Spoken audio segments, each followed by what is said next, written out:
Hello and welcome to this special edition of The Catching Pen. Tonight we're going to profile one of the greatest trainers of all time. Greame Bate has been training for 40 years and has broken just about every record there is. He's won 12 Victorian Trainers Premierships and won just about every big race on offer, including trifectoing Australia's biggest race in 1999, the Melbourne Cup.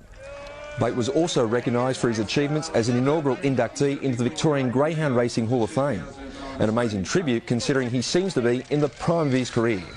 But it hasn't been all smooth sailing for Bate, as he had to defend himself over 2 positive swabs, which he discusses with Neil Brown tonight.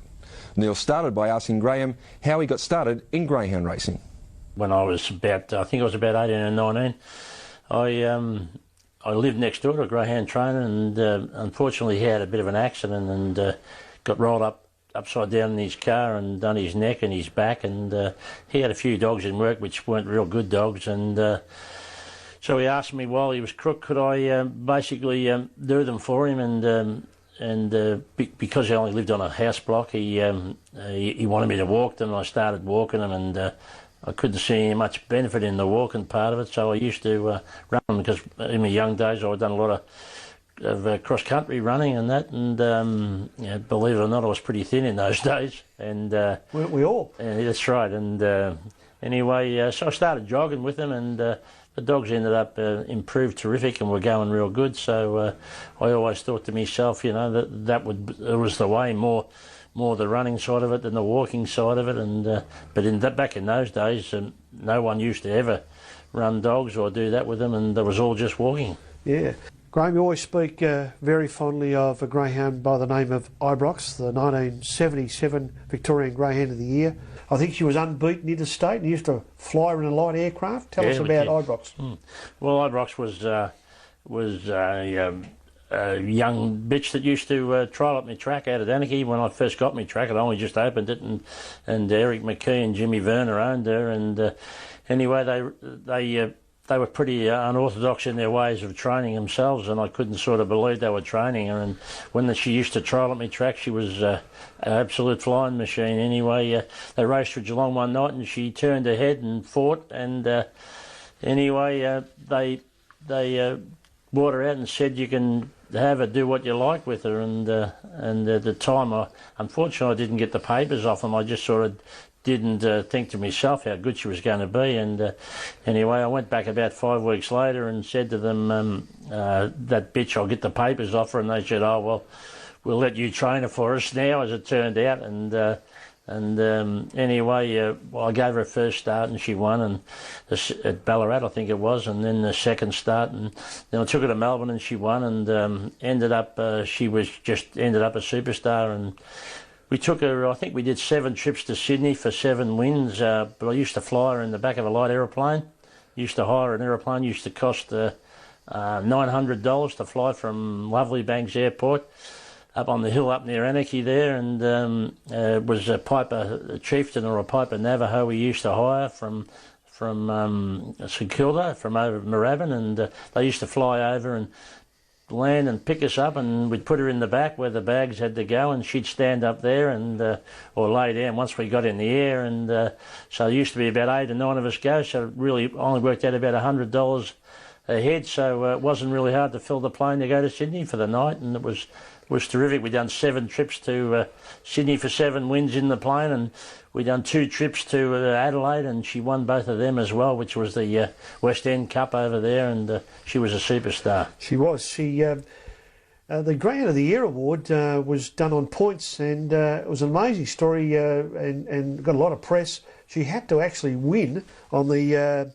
She raced on the 29th of December. Yeah. So it was cutting and fine for the year. She had to win at Sandown. And, of course, she crossed straight to the front and led all the way to beat Kingston Main and Amanda Coiter. Yeah. And you held her up to the crowd because you knew she would probably win the award. Yeah, that's right. Yeah, well, it was on a point system, and at the time Jack was in front. I think he was in front by 1 point. And I didn't really want to race her there at Sandown, and unfortunately the last meeting of the year was on the 29th, and her being 1 point, and at that stage was the prize was a new Valiant Safari station wagon, which was an absolute beautiful vehicle. And basically the crowd was willing her to win, and she was a crowd favourite, and she won the car, and it was terrific. Yeah. Graham, I'm going to take a minute here at this point and just go through your award winners and feature race winners. Some fond names people will remember of greyhounds. So Victorian Greyhound of the Year, Ibrox, as we spoke about, 1977. Hey Dinny in 88 and 89. Fair Sentence, Canton Bale, of course, in 1999. The Melbourne Cup, we're going to talk about the Melbourne Cup later, but it's been a great race for you and won your target. Satan's Shroud 81, Fair Sentence 89, Canton Bale 99. You trifected the race in Canton Bale's year, running second and third with Devon Road and Flying Law. The Hobart 1000, Bomber Gleeson 92, Extras Boy, Mirren Bale and Latest Lad. Australian Cups, you've won, of course, Dead Heater with Blackjack Tom, and this year with Valicet. The Silver Chief, Bomber Gleeson, Canton Bale, and Bewley Bale in 2001. Hey Dinny and Northern Legend won the Maturity. The Laurels, you won with Moonabel Jim, Hayla Harley and Catella Bale. The Easter Egg with Malawi Law. The Paws of Thunder with Sue Ellen Bale. Henrik Bale won the National Sprint Championship for you. Northern Legend, a terrific greyhound. He went on over the distance after winning the Maturity and won the Association Cup in 97. You divided a Waterloo Cup on the coursing with Newbeat and Perkins. You've been the leading Victorian trainer on 12 occasions. It's an unbelievable record. Do you remember most of those highlight wins? There's been so many of them. Yeah, I do. Yeah, you remember them all in their own separate way, and when you talk about them now it brings them back to me, and yeah, they're terrific. Every time you just get an absolute buzz, and people think you don't, but you really do. And a couple of times when I had all the big kennel in work, I couldn't get there. I couldn't get there for a number of years while I had the big kennel going, and people would think that I wasn't really that interested, but they weren't in the lounge room here with me doing high fives and screaming like an idiot. The Bale Dogs and your association with Paul Wheeler. Do you remember when it started and the first greyhound you trained for him? Yeah, I do. Paul rang me up and he said he had a dog up there in Sydney that wouldn't go around Wentworth Park very good. And he said the dog's got a lot of ability, but his form's off. And he said purely because he just won't go at Wenty. And he said he'll send him down to me, and ended up being Lansley Bale. And I started him in a Wednesday meeting. His first start for me at Sandown, and he just flew. I think he won easily and just never looked back really. And so Paul just sort of at that stage said, well, I'll send you down a couple of others that are sort of not going that good, and we ended up striking up a friendship all those years ago, and it's just goes terrific, yeah.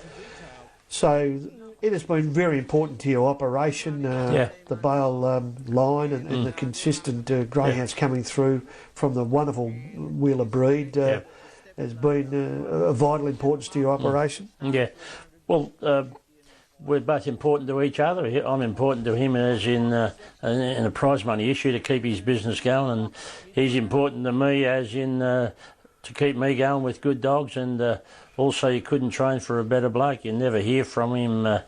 Unfortunately, a lot of owners drive you up the wall, and they're ringing you every few days. But Paul, he doesn't ring me maybe once a fortnight and talks about things. And terrific owner, great bloke to train for, and more like a mate than a bloke, you know. And so it's sort of, we struck it off, and we've both grown our own businesses together in that, in the fact that at the time at the Oaks, when he was at the Oaks, he bred more litters to put them through me, and later on a lot of other trainers have joined in since then. But to start off, and we both made a lot of money out of it, and basically.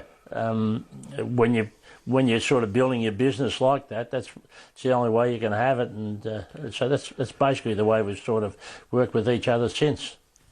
All those champions, and many of them, was there a standout? Is it an absolute standout Bale dog?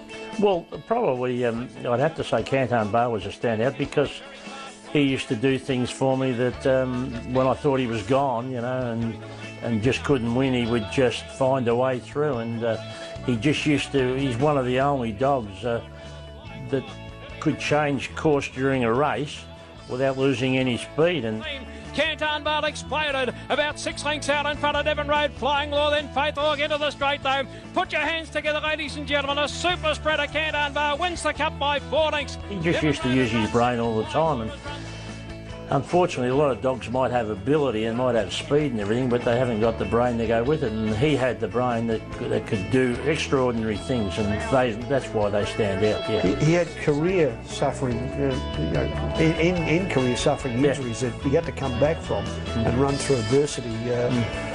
Really, he had 77 starts in his career for 44 wins and 15 placings, nearly $300,000 in prize money. Yeah. Well, the tragedy of the dog was. The whole tragedy of him was he hurt his wrist at a real vital, important time of his career, and when you just read out his statistics, it's just unbelievable to have 44 wins out of 74 starts. And the whole thing about it was that when he hurt his wrist, he was at the height of his career, and to win over 300,000. They talk about dogs now winning, $500,000. Well, he was just so wasted for 9 months. He just sat there basically. We tried that many things to try and get him right, and we couldn't get him right, and we ended up thinking to ourselves, well, we'll put him at stud, and you wouldn't believe it. He never had one live sperm in his body, and we tried all different things. We took him to different universities in Sydney and at Werribee, and they took scrapings off him, and they just took everything off him.